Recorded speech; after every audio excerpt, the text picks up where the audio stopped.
Welcome everyone to Los Libertinos podcast. I am your host, Carlos Abelard, and this is Chingazos and Fire episode number 32. Our guest today is LB Muniz. He's the host of the Been Awake podcast. If you prefer to read, he provides a sense-making commentary on his Substack called Been Awake. And you can get all of his content that he has, whether he does shows, interviews on other stuff, or his everything at beenawake.com. Welcome, LB. I was happy to be here. Thanks for having me. Yeah, and thank you for making this time. I know that we had to cancel for weather stuff here, but I appreciate you making the time still to hang out with us here.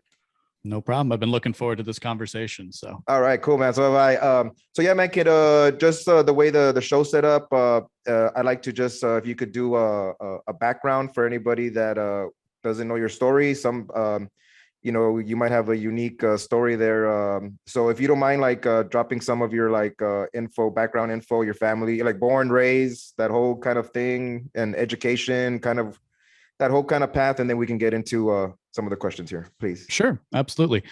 So, I guess our stories always begin with those who came before us. And in my particular case, it would start with obviously my parents and then also my grandparents. In particular, I was born on the East Coast. I was actually born in Washington, D.C., of all places. Spent most of my life moving around just to different areas until we kind of settled in the Midwest. I moved 7 times before I was 7 years old, for some context, and then probably another 10 times after that, just in the Chicagoland area. I basically grew up in the Chicago area. Half my family is Cuban, half my family is Irish. My grandparents were refugees from Cuba, escaping Fidel's regime, going through Mexico, and then eventually settling in New York City. So that is that is kind of like my family history, and then the Irish side, and really just a traditional American upbringing in that regard.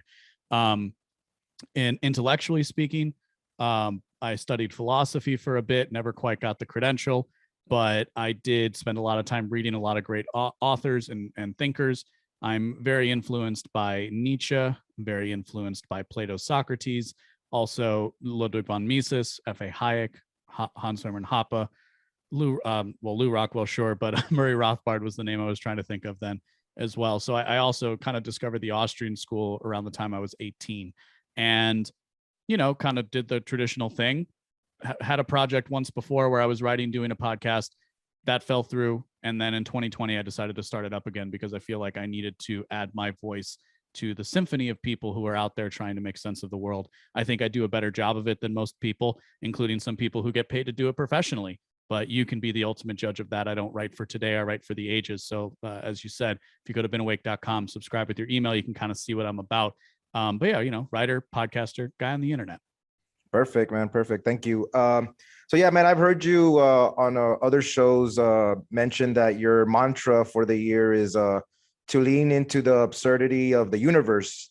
And that coincides with another kind of narrative that you have is like you're trying to recalibrate your way of thinking. And before we get into that, I'd like to kind of get the framework of how your ideas and your thoughts kind of go through the process of your operating system. Because when I've heard you talk and some of the stuff that I've read, it's real clean. It's just I'm not a really good reader and all that, but like I could just tell by reading it, it hits in a clean way that I like it. And when I hear you talk too, it's just very clean. And, I'm somebody that does the ums and this, I always got to have like these little connector filler words, but, I want to just kind of know the framework of how you kind of operate there in your brain, if that's a question. Absolutely. No, absolutely. It's a good question because it's one of the reasons why, as you kind of point out, my writing tends to be on the cleaner side.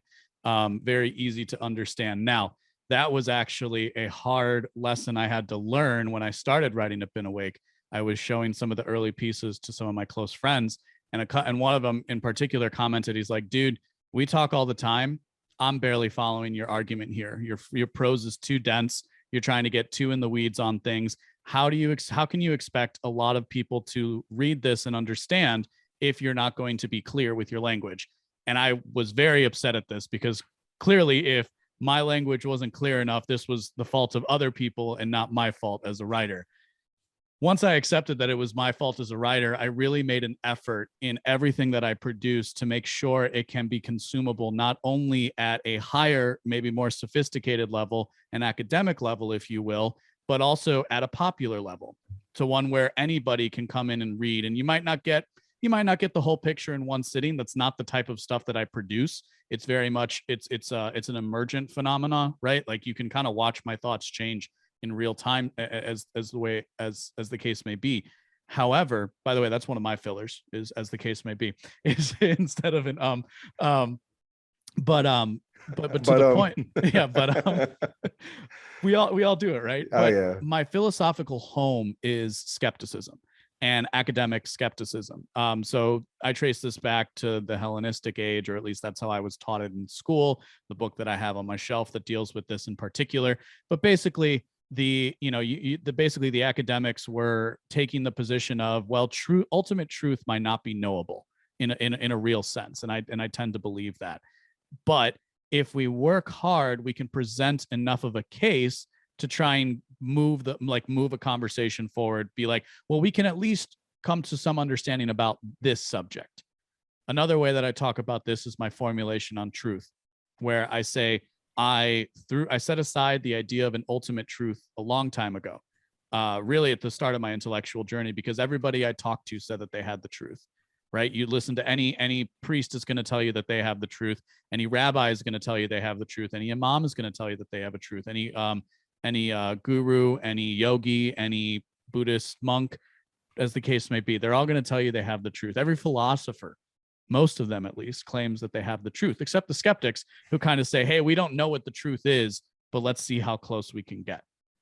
So what I say to that is I set aside the idea of truth and endeavored instead to find out what is, which is just a less loaded term, right? So some of this is just a reframing. I've at this point come to the position where I think what is exists somewhere between expression, so like expressing an idea and or a concept or an emotion, and then an understanding an idea. And those are really two different things, which is something that the podcast medium highlights very, very well.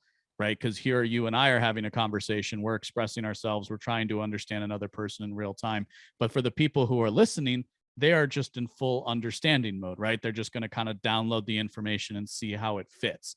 So for all of my writing, I tend to bring it back through that process of putting inquiry before dogma or doubt before assent.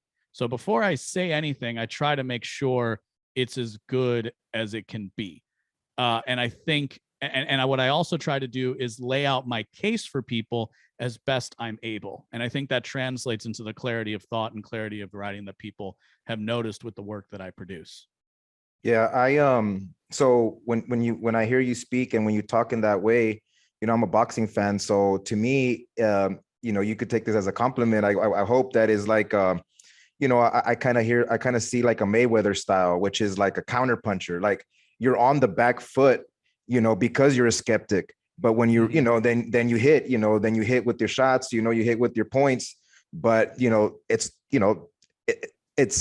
a certain type of style, and I like that. But can you kind of go deeper into that? What is and the truth part? Because I've also liked the way that you, but I want you to kind of play this out, which is like the vectors. You've brought up the term like that you your point of views are through like vectors, and can you kind of explain what how you bring that into your framework, and then explain the expression side and the understanding side through that framework of vectors, if you don't mind, Sure. please.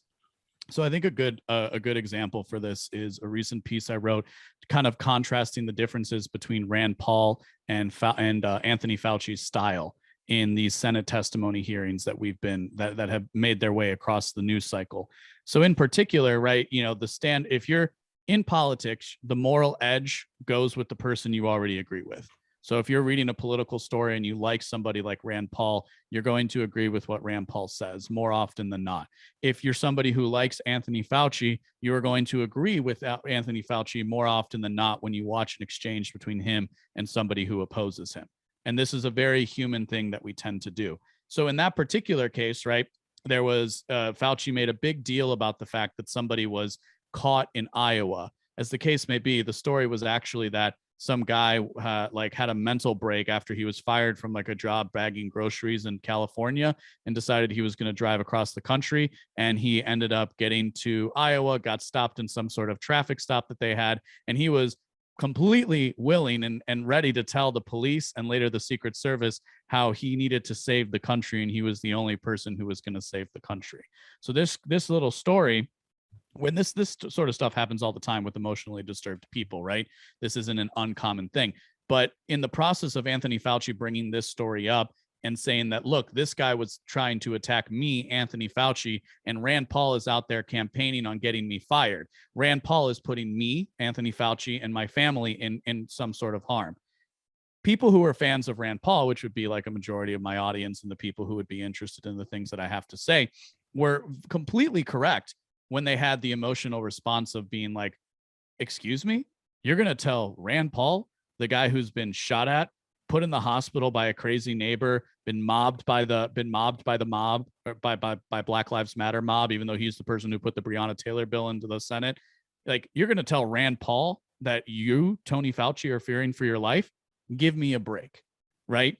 And I would argue that the cable news, the limits of the cable news system and the way that they try to present information to a broader population relies a lot on emotional baggage behind news stories, right? So most of the commentary that you see, again, in the first pass is like people upset at Tony Fauci for what he said to Rand Paul, because clearly Rand Paul, has already experienced these things. And so how could he possibly draw a comparison? It's that anger, right? It's that righteous indignation we have of when we look at a story like this and we say, how could this fool, right? This fool who has a medical degree and is a member of the 1%, is one of the highest paid government employees, or is the highest paid government employee, Tony Fauci.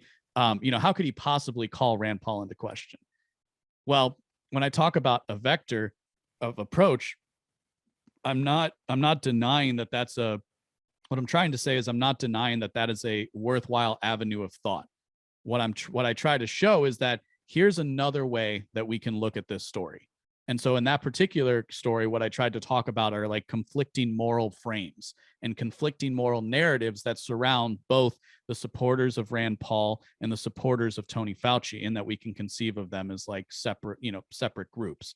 So the idea of a different vector of approach is if we think of if you think of like a set of ideas as a circle or a sphere, we can understand that we can approach that from different areas and still be talking about the same thing, right? So if I was like an alien coming in from space, I could see the North Pole and the South Pole and the equator. Each of those, if I were to take my spaceship into each of those parts of the Earth, I would get a different story for what Earth is. However, it's still all the same picture of Earth. So that tends to mean that's what I mean when I say I'm approaching things from a different vector. I'll also talk a lot about orientation and the idea of this is where we should start our thinking, right? And so again, that's kind of how I try to position people. So as I walk through the course of an argument, you can start to see by the end of it so I'm not just going to get upset at the fact that Tony Fauci, that's the show, right? Getting upset that Tony Fauci is talking about this story to Rand Paul, who has been a victim of violence himself. That's what they want you to think. That's watching the show. Seeing the production means we start to understand that, when somebody like Fauci goes into these meetings, he has things prepared, right? And in fact, most of these senators, most of these government officials at the high levels, most of the press, all the press secretaries, because that's their job, they have an idea of what they want to talk about before they enter into a space. Moreover, they know that when somebody like, so if I'm somebody like Tony Fauci going into this hearing, I know Rand Paul's going to come after me guns a-blazing, right? And in fact, he's going to have some pretty damning evidence, because there's been a lot released about the degree to which somebody like Fauci is connected to a lot of the woes that we have in our modern day public health response, we might say, to be simple about it. So it's recognizing, instead of just watching the show and reacting to the show the way you might just to draw a boxing analogy that I'll probably butcher, right? It's like watching a knockout without understanding any of the technique that goes behind it. I think what I try to do is show that technique in that it's portrayed in the news, in corporate press, in cable, on the various cable channels, and in major institutions. Okay, so you're filtering out the initial emotional reaction that's common, that is always what you see, and then you're, like you said, you're positioning your readers or your fans already ahead of that, and let's get to like the meat of it, or let's get to the is that what you're saying? So you're Yes. Okay. That's exactly what I'm trying to do when I write an article like that one, or really, and really in most of my analysis is I've always been somebody who loves to play with ideas and concepts. And so it's kind of like, if you pick up a ball, it's like, okay, well, how can I look at this, right? Can I look at it from the top, from the bottom? How is that different? And that's really, that is the process by which I come to, the articles that I write and the stuff that I produce. Yeah. So when you were saying right now that it's kind of like a sphere, or that you look at it from different angles and different things, I try to do the same thing too. Are you someone that, I've been trying to like talk about this, like, do you automatically reject like the left side of the political spectrum? When I say reject, I know they have idea. I mean, obviously, and really they're the ones pushing, they're on the front foot, another boxing term, they're the ones pushing the narratives and pushing the emotional, like we're talking about, but is there anything worth putting into your calculus that the left brings, or do you automatically reject them? Because I'd like to think that if we understood or talked and weren't as dismissive as libertarians about the left, I think we could. I think the conversation can be a little different. Maybe it doesn't even expand liberty more or nothing, but the conversation could be a little different if we didn't always automatically just throw the left out. But I don't know. I mean, what do you think? I think it depends on what we mean when we say the left, and I think that really is at the heart of most misunderstandings. So another concept that I talk about a lot is the paradox of identity, and I think we see this in terms like left and right. And I don't know if I have a full solution to this, but it's one of the things that I work on in the back burner. But the paradox of identity is kind of taking this idea that, so we talk about the terms left and right. Well, what do they mean? Right? Like you probably have some associations with the word left that I don't have, right? And some associations with the word right that I don't have. And so if we take a word, I usually like to use the word libertarian just because it's a very easy word for people to grasp when I'm doing these interviews. But like, I have some positive associations with the word and some negative associations with the word. You have some positive and some negative associations. So does somebody like a Nick Sarwark, right? Now, I don't think that I have the same positive associations that somebody like him does, right? And I don't think I have the same negative associations that somebody like him does. And yet we both claim to be, in the broad sense at least, libertarian, right? Or we both claim to be right or left in broader political discussions. I think in that it's being talked about, some people will say that a lot of times when people are using the left right in the circles that we swim in, and like these libertarian or people who are inspired by the post-libertarian moment, it tends to take the Yarbonite formulation, which says that left is in all things chaos, right is in all things order. I think that's a very useful lens with which to view things. I don't think it's 100% encompassing, because why are we going to treat the leftist organizer who's actually a communist, who wants to overthrow the United States of America, who doesn't think capitalism should exist? Why are we going to, why is that person a leftist, and the person who, maybe came here, maybe emigrated to the United States because they wanted to have a better life for their family, wanted to take part in the American dream, why is that person called a leftist too? I see a clear distinction between something like that. So you might hear me use the term chaotic left. And the chaotic left is the left that wants to destroy the country, wants to destroy, literally, I would argue, destroy civilization, as I think any good communist wants to destroy civilization. It's kind of what they set out to do, and for different reasons. So I think that's one of the things I try to do in my process and in my method is, okay, what kind of definitions can we use for these terms? It's something you learn very early on in philosophy, right? What are our terms? Like, what do our terms mean? What is the definition for these things? As we move out beyond that, that's where something like, but then when we move into the political conversation, the whole point is to take things for granted, right? So when I'm talking, everybody knows what I mean by left. Everybody knows what I mean by right. Or at least that's kind of the assumption you have to make when you're trying to go out there having a political message. As to the question of what is maybe salvageable about the left, I think this is where I like the way Michael Malice formulates this, where he says left and right operate on multiple poles, right? So for example, we might say that people who are, and I put this in terms of behavioral temperament, right? So like your behavior, your temperament as a person exists before you come upon an ideology. And it might like help shape why you choose one ideology versus another, but that thing exists before you become political, we might say, to be simple about it. So like, if we're going to, if it's egalitarian versus hierarchy, I'm very hierarchical. But if it's like empathy versus, I don't even know what empathy would be on the other end of the spectrum, but like people who are maybe temperamentally left, not the chaotic left, but just generally speaking, people on the left, I think you see, like, I'm not here. Let me try maybe use myself as an example here, because this is a good question. Where like I'm somebody who has gotten very difficult for me to feel sympathy and empathy when I see people on the street, when I see like the homeless people on the street.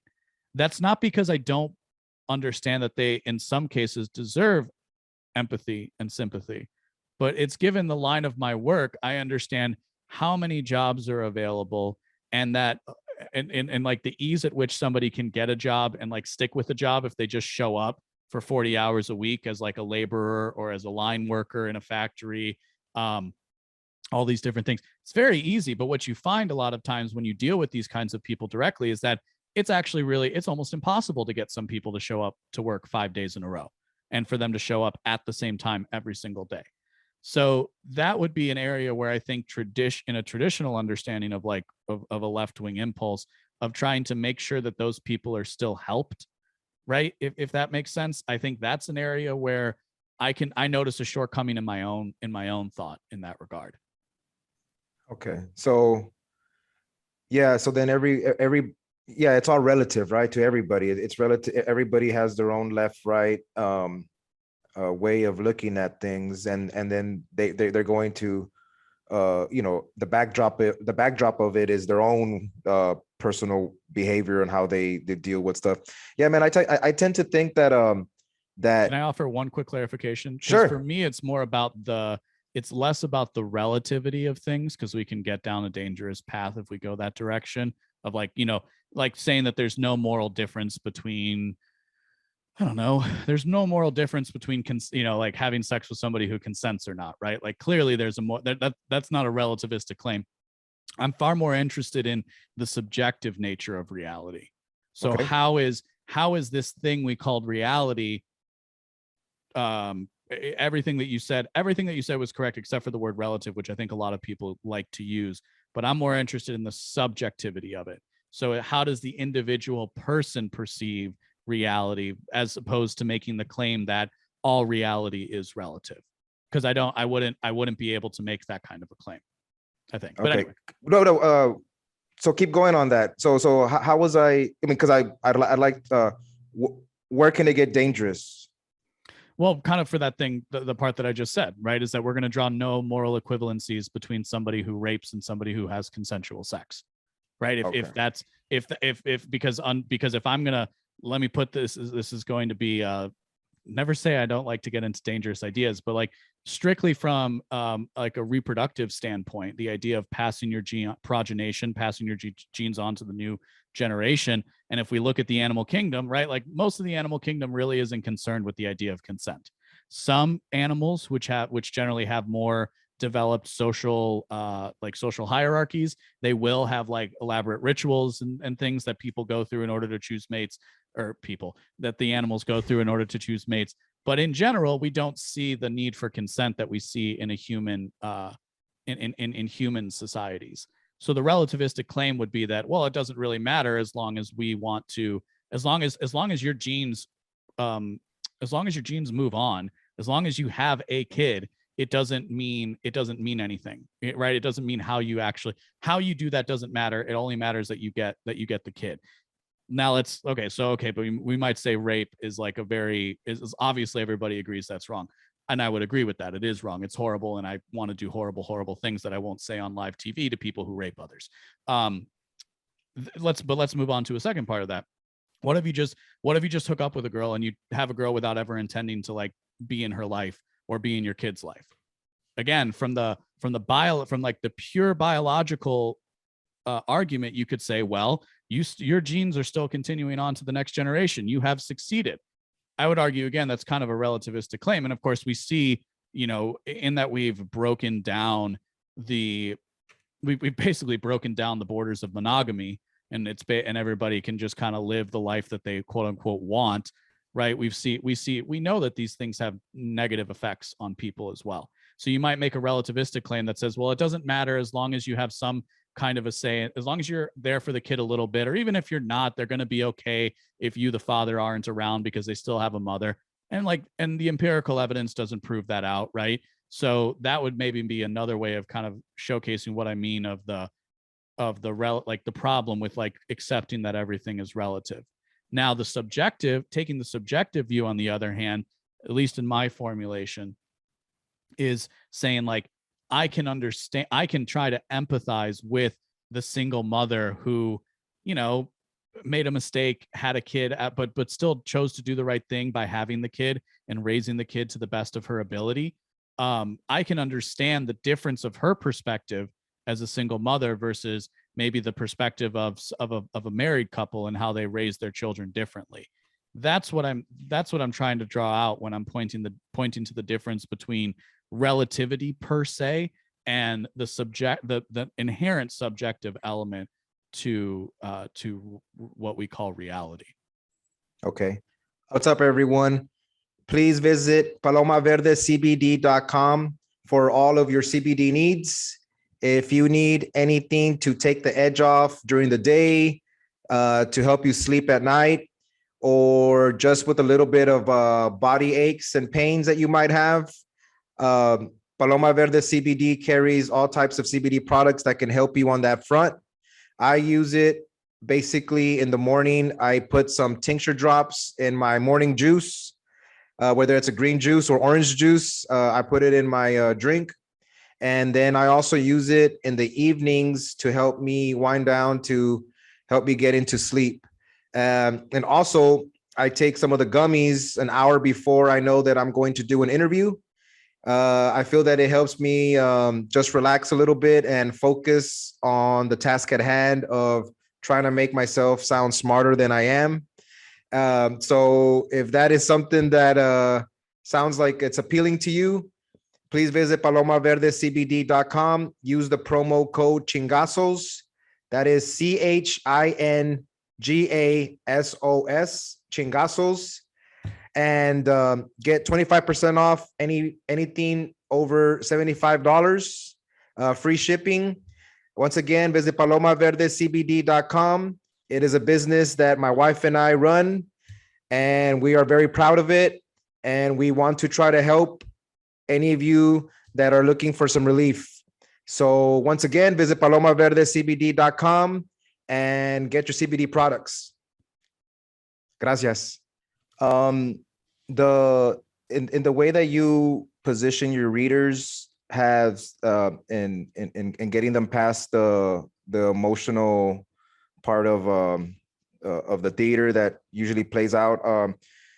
do you also um do that in your own life, like when you deal with situations at work or relationships or different things, like do you find that that the way you're writing is a reflection of like the way that maybe you are doing it in life? Because I tend to think that, like, well, not tend, like, since I became more libertarian, I feel that my life got better on the way that I would analyze things, so that operating system entered my the way that I think about things, and it did help me a lot in how I dealt with personal relations and different. And mostly it was just implementing the non-interventionist way through it. I just implemented that into a lot of my situations, and man, I've life changed for me in a good way. So, like, are you like, is your writing a reflection of how you also, like, are dealing in real life? I would say yes to a fault. Because sometimes and this is something that I've had to work on over the last couple of years myself, is I've always kind of been a more like, and in fact some of the, like, removing emotion is a coping mechanism that I do, because this isn't to say I'm an emotionless creature, and in fact I'm not. I'm a very passionate person by my nature. So the rationalization and trying to remove that emotional baggage from things was kind of, I think, something that probably started before before I became, like, in a full human, like a human adult, right? If that makes sense. So yes, it is. But that doesn't mean that, like, a cold, calculated approach is good for everything, because you do still have to feel. And I'd like to think I've gotten better at, like, at the excesses of both, to where I can strike a good balance between empathy, emotional understanding, and then, like, a cold logical analysis of things. But yeah, it's definitely something that comes through in my personal life, and it doesn't always work well for you. But again, it Or does have some benefits. give an example of when it doesn't. Like, what do you mean? Like, you just, like, you should have been emotional on one, like, more emotionally in tune with the whatever, whatever the situation was, or Yeah, like, I'm a very present person. So when okay. I've tried date and I travel a lot and I'm always on the road, it can be difficult for me to maintain, like, a new relationship if I'm dating somebody, to where, like, it's, and this is the feedback that I've gotten in the few times that I've dated over the last few years, when I've dated somebody beyond, like, a couple of dates. Is like, when we're together, we have so much fun and you're such a great guy to be around. But when we're apart, it's not really the same. Um, and there's like a detachment that comes from that. I don't know, maybe that's just something that always happens, and it's kind of, you kind of got to build the relationship with people. But that's one that comes to mind, where, like, I can be that person that's too much in his own head, Mm. right? And too much, and too much, like, working on ideas and not focusing on the person that's in front of me. Or this is kind of a different thing, but given, like, given the way that the world has changed regarding politics, at least in the city that I live near, like Chicago, where, like, people have on their dating profiles, like, you better be a leftist, you better be a progressive, you better, let's make sure we're on the same page about not listening to Joe Rogan. um and it's kind of this, it then, like, causes me, as somebody who is this, like, exploring ideas, doing the political analysis, has always been something that I've done, and I've tried to, like, taper that down, I guess. And so then I also notice that when I'm trying to get into a relationship with somebody, can cause, like, some friction, because they might be interested and I really, really want to talk about something, but it's like, hang on, you can't let the crazy out all at once. So that would be one. Making off-color jokes in the wrong context as well is another great example of this, where you can get so far behind the idea, well, like, funny is funny, and I'm not a funny person. So, I'm quick. I like to think I make good jokes every now and again, but I'm not a comedian, is what I mean to say by that. So, like, when you make, like, a joke that somebody else perceives to be off color or off putting, is not doubling. There's a tendency, if you say, well, I think it's funny, therefore it is funny, I can double down on that idea and start to give a rational defense. Or I can understand that maybe this person is having some sort of association with a joke that I'm not fully understanding, and so maybe I should just, not argue with it. I was just talking with Buck about something similar to this, where like, you know, I've really worked hard on my relationships to not have them be politically combative, which was something that I didn't do maybe 4 or 5 years ago when I was learning about libertarianism and other ideas. I kind of operated under the assumption that, well, everybody wants to talk about ideas to the same degree that I do. And that's just not the case. That's what I love about podcasting, by the way, is I get to talk to people who are interested in ideas the same way that I am. But that's not the case for every single person you meet. Yeah, it's an outlet for you to let some of that out. Mm-hmm. Yeah, man, that's cool. So another cool thing that I've heard on some past interviews you did, man, and I think it's cool, and I want to see how how that works out. It's you know, you want to incorporate geometry into your like sense making. Can you kind of talk about that? Like, you know, I guess the structure of it. You're saying. So anyway, can you kind of get into that a little bit? Yeah, so I'm just at the beginning of this, is what I'll say. Okay. So I just picked up Euclid's. I just picked up Euclid. I'm working my way through those books slowly but surely. The reason for this being is I want to use something like geometry. Mathematics exist, right? Like 2 + 2 is 4. There's very little you can say against that unless you want to like get into some really overly complex mathematical formulas for something, where like if you don't use a base 10, then you could prove a case where 2 + 2 isn't 4. I don't know. So what I've tried to do is show. What I try to do whenever I am trying to make an argument for something is I try to ground it in as much reality as I can do. This goes for hypotheticals that I create, and like and what you're alluding to is my pantheonic approach that attempts to map out ideas or a set of ideas or an ideology or a school of thought. There's a few different words we can use, and that, you know, I'll probably settle on one as I keep exploring this. So the reason why I want to use geometry is, again, because geometry just works, right? If there is a circle, right, whatever the circle is, if I know the radius, I can calculate the diameter and I can calculate the circumference. If I know the circumference, I can calculate the radius and the diameter. If I know these, which is to say, like, if I know a couple of facts, I can deduce other facts about the same thing.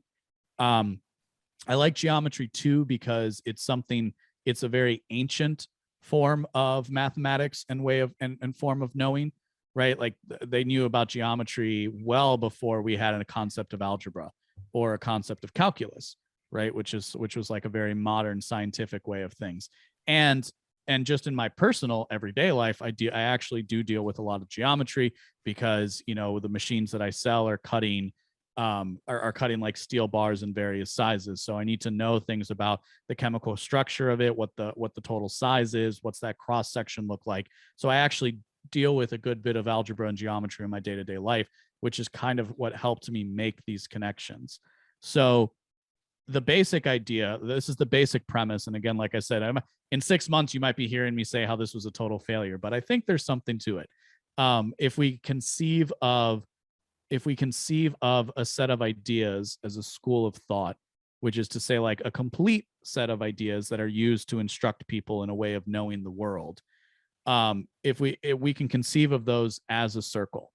And so then if we can get to the center of it, well, what happens when if we move from the boundary to the center?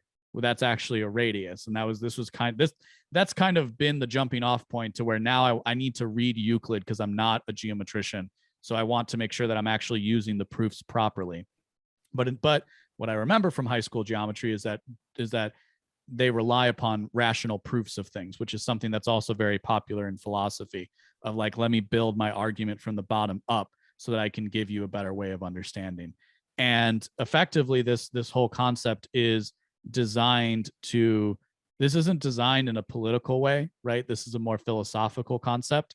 Because if anything, this is going to give, because this can be used to understand both the ideas that I agree with and the ideas that I don't agree with. And I think if I can do something like that, you can then maybe start to suss out which ideas are good or which schools of thought are good and which schools of thought are bad. Yeah. So I recently got interviewed by this guy named Jason on I forgot the podcast name, man, my bad. But anyway, he just asked me, like, how do you juggle all these balls of things that you got going on in your life? And no one had really asked me that. And when I hear you talk about like geometry and like you said, the word like that it's how you map things out. So how do you like, so this in the same vein, there's like, how do you map out your ideas, or what, or maybe not ideas, but like whatever's more important to you at a time? Like, how do you juggle your life? Like how do you, so when I was saying that your stuff's very clean, or in the way you talk, like I need the us and stuff to get me to my thoughts, because sometimes I just can't grab them. I blink a lot to try to capture them, and I know what I want to say, but I'm just not it's not as fluid. It doesn't come out like that, like for me. But I do kind of like see the thoughts in my head, these ideas. How are they mapped out in your mind? Like, because they, like, if you're saying that you're going to do geometry, or like you use like the example of like circles, or to me now it's like, at first when I first started listening to you, I kind of pictured that you kind of had them nice and squared, that you're like they were nice and clean cut squares, and that I could just kind of, but now they're turning into spheres, and you're putting, so I don't know, it's just that's the way I kind of think on some things, on how somebody thinks and does stuff like. But what's so cool about this, because now I'm just going to throw it for another loop, which is to say my mind is a lot like a piece of jazz. Okay. Where sometimes and if you the closer you pay attention to me, you might be able to pick up on these things. I often do when I'm having an interview, when I listen back to an interview. But like, it kind of, sometimes it's waiting until I find the right idea, and then once I settle on that, I can run with it. For example, I've been talking a lot about this formulation of like, well, the last thing I am is a libertarian. There's all these things before this political identity that I've adopted that make up who I am as a person. Now, in general, for my like ability to speak and like to be able to monologue, I have a performing arts background. So growing up, I got really good at giving like monologues and doing theater and things like that. So and I was a musician as well. I'm a singer. I'm a percussionist also. So it's a lot about the rhythm for me too, and the tempo of things. So I kind of had a lot. Yeah, so I can hear it, man. Of that. I can hear it. That. Yeah, so I have years of that kind of make it easier for me today to be able to do these things. But when I talk about jazz, sometimes it's chaos, and then things are like it's kind of like those Pong games, or not even the Pong, it's the brick breaker, where like you put the little block up and you're trying to knock all the blocks around. Sometimes it's like boom, boom, boom, boom, boom, but then like you can like get around and suddenly you're knocking a bunch of blocks. And that's kind of what happens when I have a conversation with somebody. Is I'll suddenly be like, oh, there's a bunch of good stuff here that we can kind of push out. It's so interesting that you were saying that about the squares, whereas I think of the circle. And I think, and it probably has maybe a lot to do with the type of work that we do. Because if you're into building things, squares are really, really important. Whereas in the material world, a lot of things start as a circle. Yeah, no, I like, so I am now going to think of you differently in the way when I hear any, in the future, when I'm reading your stuff or checking out some stuff, I'm going to see more of like the circle. And then how you said all the ideas of a school of thought. And then like, it's like pulsating. It's like pulsating. It's like in and out. So, I like to get into that. I mean, I'm as I'm doing this podcast, I'm trying to learn how to also get that out of people. Like just the idea that that game, right? The one you're talking about. Yeah, that's what I want to know, how people think about, like what they visualize when they see different things like that. Because I don't know. I mean, that kind of stuff is interesting to me, to kind of get into the head of how somebody visualizes things. And, like when somebody asked me, I mean, no one had really asked me. So I was kind of like, okay, well, yeah, that's a good question. But, I incorporated that mine was like football, that like football is life to me. So that is my operating system in the way that I, football and boxing it's sports stuff. So that, it's very simple, but it works for me. And it's okay that it is that, I mean, it doesn't have to be more than that sometimes. And if it works for somebody, it's okay. So one of the other things that I wanted to get with you, and this goes again to, because I respect what you're doing, so I want to get into your mind. And so I had to look up this word because I didn't know, but I knew that there was some weight behind it. You had said the term what's the word, amalgamation, or amalgamation, I think you had said. An amalgamation. Amalgamate. Yeah. Can you kind of describe that in how you incorporate that into your framework? Because I looked it up and I was like, okay, and then that's what got me to like, okay, he's putting them in like your organizational way of putting thoughts is what's fascinating to me, I guess. Is so that's what I'm trying to get out of, so that way anybody listen to this interview, they'll be like, okay, well, Carlos thinks this guy got some heat there, got some fire, I'll go check out his stuff. So I'm trying to get more of that. Could you kind of talk about that a little bit? So you might have to remind me where I said the word amalgamation. I think you were on the conversation with James Gentleman. Yeah. You were talking. It was about how you come at ideas, and again, like, I guess like the term, like how you're mapping them out. And from that word is where I kind of then started. After I heard you say that and I looked it up, then that's when I started feeling, all right, this guy's figuring out, like he's putting them in these type of boxes, and then he's making the connections when he can. And like, so, but I could be wrong, I mean, I don't know. I'm asking you. Yeah, no, and I think I understand what you're asking now. So, I mean, amalgamation, as a quick, definition, just for both of our sakes, because I wanted to look it up too, to make sure I'm using words properly, because sometimes words just come to me. But the action or process or result of combining or uniting. So in that, what I'm not afraid to do is take ideas apart and put them back together again. And so what I'm looking for is how ideas can fit together. And I'll also talk about how what I do, this process I call sense making, is not one thing. It's not pure philosophy. Like this whole combination of like trying to combine geometric proofs with mapping out ideas. That's like a pure philosophical endeavor that I'm trying, that I want to work on, because what I cover at beenawake.com is news, mindset, and philosophy.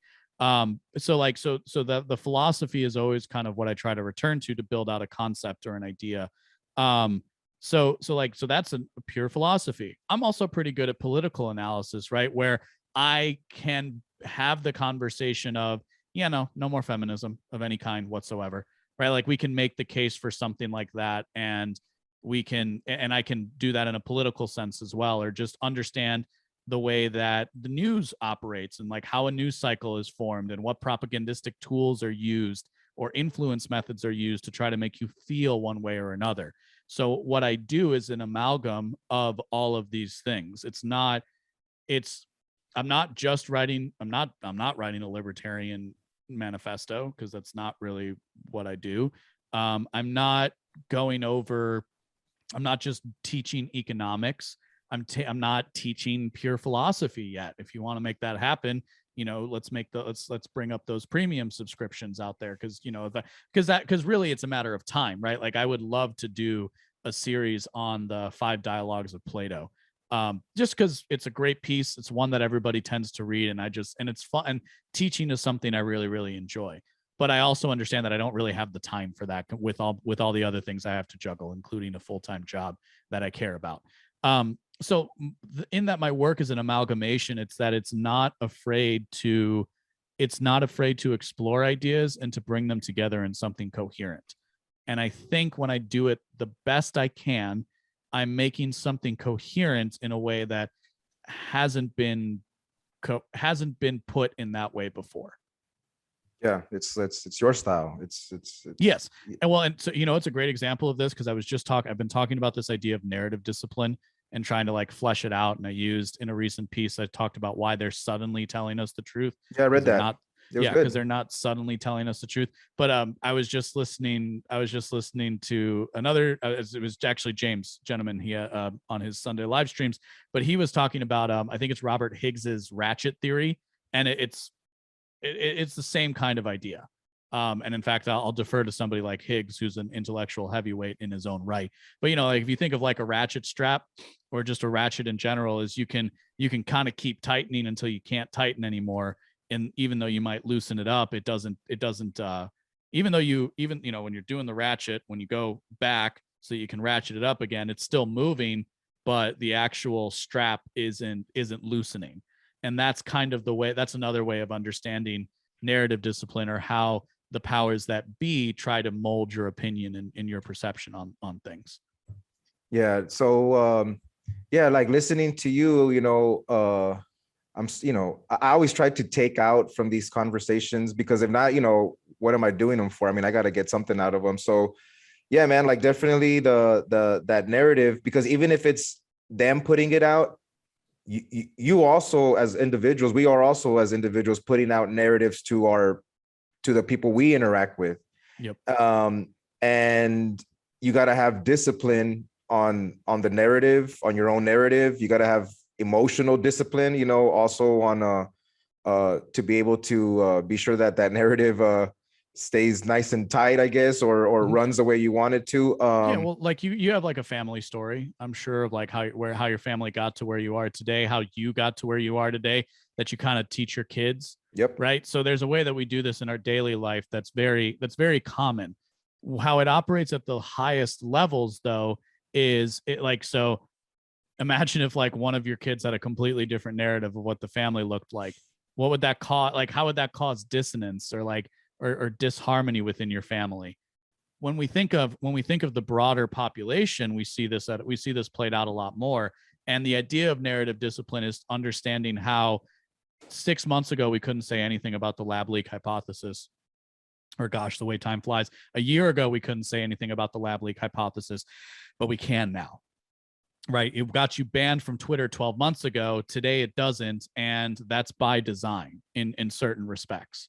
Right? It's not a fluke or an accident or an oversight that those things happen. It is the case that they are trying to instill a narrative on the population at large. And so if you exist outside of that narrative, now we have to silence you. And when you can talk about the narrative matters far more than whether the narrative is true or not.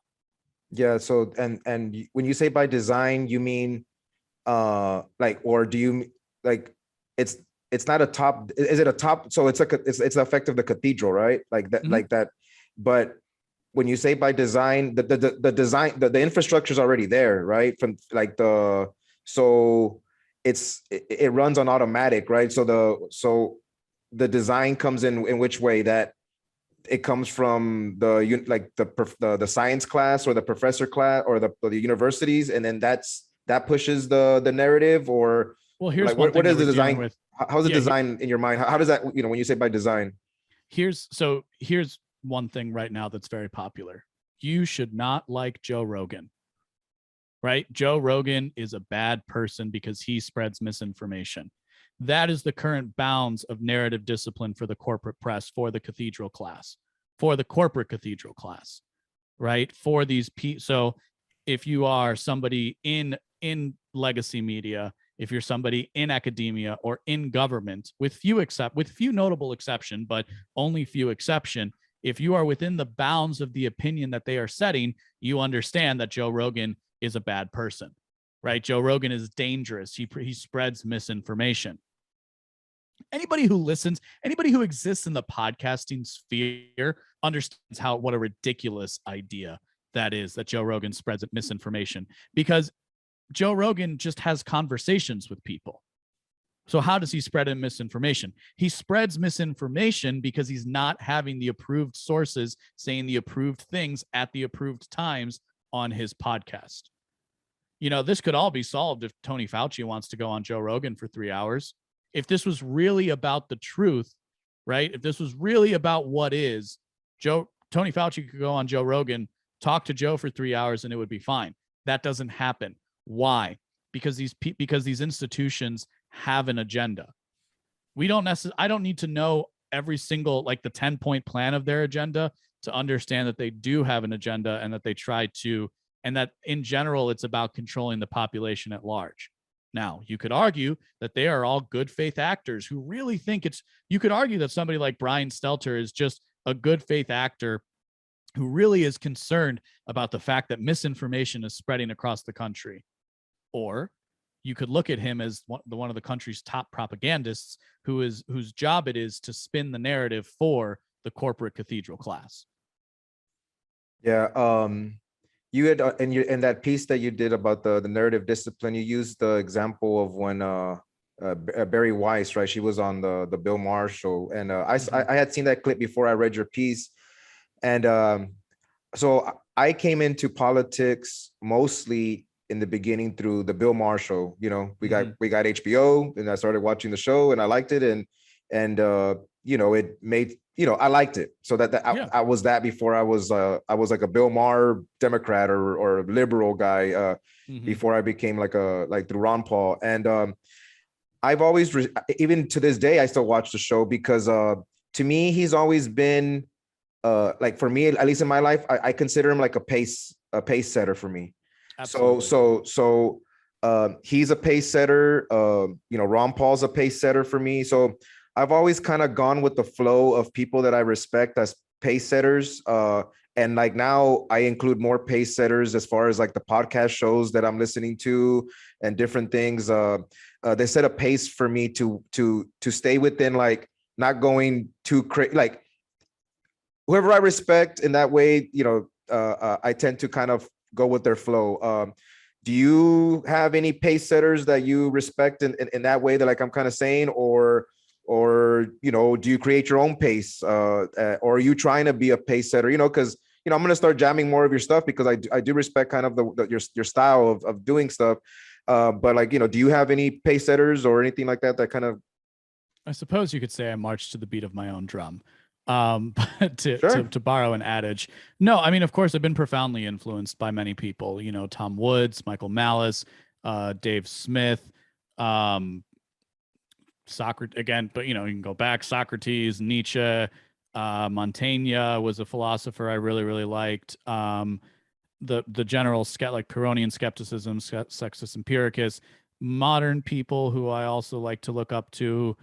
You know, and then guys that I emulate as well, like Mark Claire, Pete Quinones, people who have kind of reached that pinnacle of what I'm looking for, which is to be respected as a writer and a podcaster in your own right. So what's been interesting is as I've kind of continued, people like Glenn Beck, you know, more will kind of come to me as I go. People who are like good broadcasters who put a good product together for people to go out. So I've always been interested in media. Greg Gutfeld's another one that comes to mind as we sit here. But like I've always been interested in media. So I've always paid attention. I think I'd like to think I pay attention to media figures the way most kids paid attention to athletes. Because I liked sports well enough growing up, but I'm not somebody who follows sports as an adult. That's interesting, man. You did. You followed them like that as a kid? Yeah. Okay, maybe that's cool. Maybe less so as like a teenager and as a child, but definitely as a young adult. Okay. Because I always had the sense that I was interested in these kinds of things. I think maybe as a kid I would be more into like singers. You know, I would follow singers, but I still do the same thing with singers to this day, where I try to like, oh, interesting. They're doing they're talking about this in their videos, or you know, they're working with this producer now and how that changes the type of music that they produce. So yeah, I've always looked at like singers and media personalities and actors probably because that's what I was interested in as a kid. I was more interested in being a singer or an actor than I was being a football player or something like that. So I guess in that respect, I've always done that. But I really do what I am trying to put out a unique and independent body of work with what I do. And sometimes that means it doesn't quite fit the boxes that you should be fitting if you want to have one kind of a show or one kind of a product versus another. And that would have tortured me years ago, whereas now it's kind of like, well, this is just an expression of who I am as a person. And if it's worth listening to, people are going to listen to it. Now I take that responsibility seriously. That is one of the reasons, by the way, where when I write something, I'll have an idea and it won't end up that way, but it'll be a much better idea than what I started out with. And that's because I take that responsibility seriously. I'm not where once I would have just had like a mind dump of stream of consciousness that wasn't very coherent and didn't have a point or a plot or a message. I always make sure to incorporate those things into the ideas that I put out because I want more people than just me to read them. Yeah, that's awesome. So yeah, man, I like that. A recent piece that you have put out, you have a website for it, and it was the piece that that where I heard you from, because I the first time I heard from you was on the King Pill show, and it was about the post-libertarian moment. Can you kind of get into that a little bit, and so that way you could promote that piece, because it's an interesting topic, especially since I tend to listen to a lot of those guys in there. It kind of just fell on my lap that I feel like it was. I don't even. I want to hear you out, because I have my own ideas on like like these vatos, and how they're operating. But you put it on paper. So what do you got, man? So what I tried to do in the post-libertarian moment to find is talk about what I think the post-libertarian moment is, separated out, because a lot of people want it to be a post-libertarianism. I don't really think there's going to be a post-libertarianism. I think there's going to be different ideas that spring out from a moment in history, which is, by the way, how things work. If you look at the history of ideas, is there tend to be like inflection points where things go on vastly different trajectories as a result. And I think the lockdowns of 2020 is precisely one of those inflection moments that we need to take into consideration, especially as libertarians. So I define the post-libertarian moment as the moment when a libertarian, faced with the lockdowns of 2020, realized that dogmatic professions of faith, and a dogmatic profession of faith would be like taxation is theft, right? So just screaming taxation is theft isn't enough. And also that popular democratic strategies, which is to say, thinking that somebody is going to win on a national level with a pure libertarian message. So when you realize that those two things are not enough to overcome the tyranny of government and the tyranny of corporations that we're experiencing in modern day America, and tyranny is I think tyranny is outside of the bounds. Going back to the recalibration that we talked about towards the beginning, tyranny is outside of the bounds of authoritarian versus libertarian, which comes to us through the political compass test and is a very easy limit that people set on the bounds of political discourse.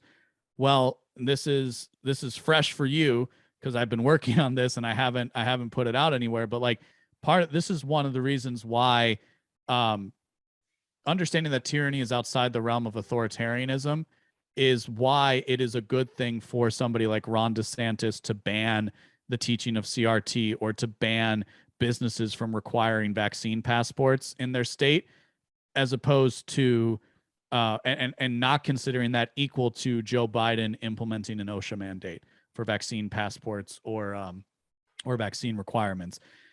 So under the bounds of like, because both of those things can be considered and are considered by most libertarians, those are considered authoritarian measures. Okay, but that's only if we're living within the boundaries of authoritarian and libertarian, right? So if things are generally okay, we can understand that, yeah, maybe somebody like Ron DeSantis shouldn't be doing that. My argument would be that given how far-reaching the government policies of vaccine mandates, mask mandates, forced vaccination, all these things that are considered anathema in the American spirit, I would argue, internal passports, right? Because that's really what a vaccine passport is saying you can't get into major cities as an American citizen, which is against the Constitution. For what that's worth, it might not be worth anything in the end, but it's worth something, I think, rhetorically at least to say it. But so that's so when I'm talking about recalibration, it's because of that. It's because I think we live under, I don't think these are normal times. I think these are tyrannical times. And so sometimes what looked good, what would have been bad policy under an authoritarian, libertarian political analysis is actually good political analysis if we're talking about tyranny and normal peaceful people who don't want to destroy civilization. So that's kind of where I've been able to push the idea through conversations that I've had with people, right? And so I think that has a lot to do with the post-libertarian moment, because really what another way that I've talked about it recently is saying like, all right, so we have the best ideas. And I generally think libertarians, like the works of Mises, Rothbard, Hoppe, Hayek, are some of the best political and economic analysis of the 20th century into the 21st. I really do. I've learned a lot from them. It doesn't mean they're encompassing, but it means there's a lot of insight there to offer. And so, but where did all of that great insight get us when the government went tyrannical in 2020? Right? There wasn't a large libertarian presence in Congress. There wasn't a large libertarian presence in the governor's mansion or in the White House or in the boardrooms of the various corporations, right? We weren't anywhere there because we've also accepted this idea that politics is like something we shouldn't do, or if we should do it, we've accepted the idea recently that it needs to be done through the Libertarian Party. I don't think that's the case. I don't think that's the best avenue forward. And I go into, I try to detail that in length in the piece, which you can download at postlibertarianmoment.com. You can also get on the email list there, or I've been reproducing it in my Substack over the last couple of months, each section at a time, and covering that on my podcast. Yeah, and for sure, check it out. And the prescription at the end is like, it gives you good, it gives good vibes, moving forward on a lot of fronts. But that was one of like, so your prescription also aligns with what kind of I thought that the vatos in that circle, it was kind of like a self-help libertarian style. Like, before you can even do anything like that, like, check your bank account first, vato. Like, Yeah, man. It's like, that's the vibe of it. And like, yeah. Dude, the first time I tried doing this, you know how much money I had in my bank account? Nothing. I didn't have a thing, like I was barely making, I didn't have rent. I was still living with my dad. Like I didn't have rent. I had massive student loans that I had to pay every single month. I had nothing. You know how much I got in my bank account now, and my work is so much better as a result of it. I don't got a lot, but I got enough. And that's, and it's, and in fact, we're kind of trained. If you go to university, you're trained, you're supposed to fix the world's problems at 22. How stupid is that? Right? It's a dumb idea to teach 18 to 22-year-olds that they can go out there and fix the world. And so I always say we're talking to younger versions of ourselves. So if people think I'm hard on them, imagine what I do to myself, because I am my own harshest critic in everything that I do. Yeah, so it just aligned with what I was already thinking after the Trump presidency, and where, I did get a vibe that people, they like Trump. And I was like, man, but this guy's like, he's blowing up the budget, all that shit. And then Trump really was the one that pushed me post-libertarian before there was a post-libertarian, because it was like, what the fuck's the point? Like we from the Ron Paul to the Trump, every year politically, I was involved in, like, they would say, oh, we just need to get the House, and then we need to get the Senate, and we need to get it was just a buildup to the Trump presidency of all three branches of the whole power, and they still didn't do shit. So really the Trump presidency was what got me to be like, all of this is just like fun to talk about, and I like it. But, I'm going to concentrate on like real shit because, what's the point? Like nobody really wants to cut government. I mean, really? I mean, not really. I mean, so that was kind of so I just kind of, when I say it fell on my lap, I liked it because somebody was just talking the way that I was already starting to think. And that happens a lot in the way that podcasts or different influence, I get influenced different, like, 2 or 3 years ago, Jordan Peterson was popping, and I liked a lot of the shit that he was saying, man. And it just, at the time, it was going good for me to hear him. Right now, I like a lot of the post-libertarian stuff that's going on. It's just going with my flow. So like, I guess everybody's influence different, but that was just my take, that it was just more like it just sounded like a self-help kind of like libertarian style. And that is good. Like, hey, don't get all party nerd style when you don't even have a girlfriend, or, get a girlfriend first before you start dating the Libertarian Party, shit like that. Well, so you're not gonna meet many women in the Libertarian exactly Party. Man, it's just a big old chorizo fest, man. So I don't even know, so anyway, but yeah, I like that stuff. So So yeah, man. To kind of finish up here, I kind of wanted to get your take on the. I've heard you said that you've been watching Westworld. Hmm. Uh, uh, so some of the pace setting that my wife and I have are when we do watch series together. There's a weird which I kind of like. Yeah. Okay. Well, maybe like using the term. We're like uniting, and also like it's like it's a weird. I like it's something we do. We watch a series together, but Hmm. Westworld was one of those series that we watched, and it kind of was a weird one that we kind of, because we would talk like afterwards. We'd have these cool conversations about, really, we were high and just be like, what the fuck were we just watching, like shit like that. Yeah, So I don't yeah, know, yeah. so like what is your take on the Westworld thing, man? Because that's a cool series for sure. I love the show as like an exploration or a meditation on like what consciousness is. And given the level of technological advancement we have within society today, we are getting very close to that point of what makes something human and what makes something not human. Um, in particular, here's one thing about that. So every host in that series has like a bedrock, or like what do they call the grand narrative that they have? Yeah, it's like the bedrock or something that they like. That's the anchor for who they are as a android, right? And there can be on top of that conflicting narratives. Mm-hmm. So I don't think that's too dissimilar from how most of us human beings operate.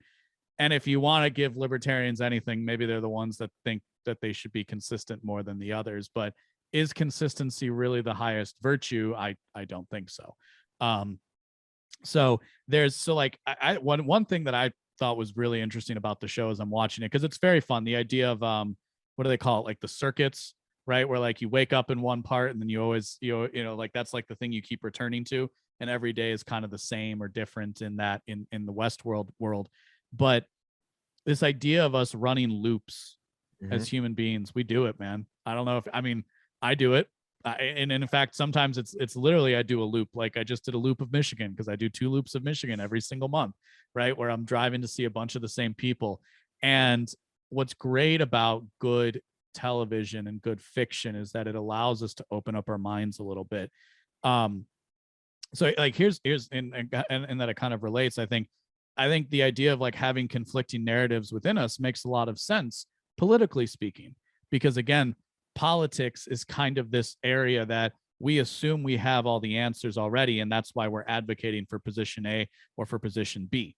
So that's one of the reasons why you might hear like mainstream conservatism be very skeptical of the federal government but very accepting of their local police officer, and they want to back the blue because of it. Well, those things, like seeing the conflict to the ultra empirical rational mind of the West, right? This like super scientific way of viewing the world misses a lot of the nuance and a lot of the play. And by play, I'm using like I want to say was it Hegel? Might not have been Hegel. No, it was this guy Moritz, who I like, and he had this word spiel, which is like which is a specific kind of play, but it's the idea of the interaction between these ideas and how they act and how that then manifests itself in somebody's behavior.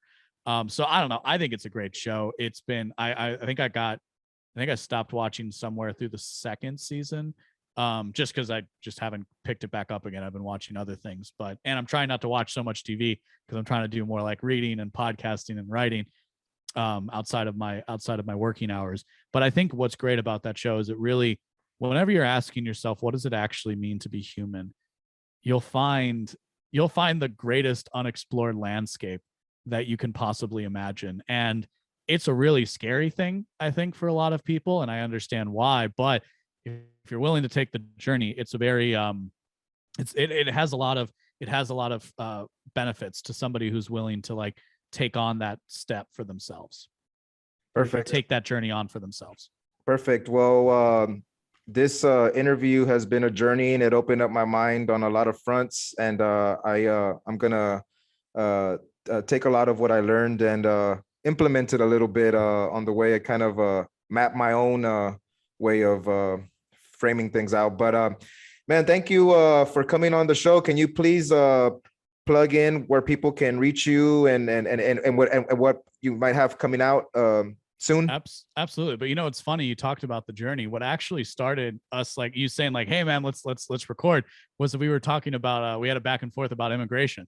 So it's funny that like between now and then we didn't like, you can, if you want to understand what my general thoughts of immigration are, you can kind of go back and look at these ideas of recalibration that we've talked about and the idea of trying to approach things from a different vector. So I'll have to write something about that so you can have me back on so we can have that conversation as well. For sure. But beyond that, you can find me, the mind behind the Been Awake Project for better sense making, at beenawake.com. Please subscribe with your email address there. Substack is going to be my home online for the foreseeable future. They just added videos, so that'll be nice. But really, if you want to make sure we never lose touch, you please subscribe with your email address. It's the one way to guarantee that I can't get censored from big tech or from big government. Beyond that, you can find me on Twitter and Instagram is where I'm the most active of the places, but at the LB Muniz, Muniz. Perfect. All right, man. Thank you. Thank you for your time. Pleasure. Peace.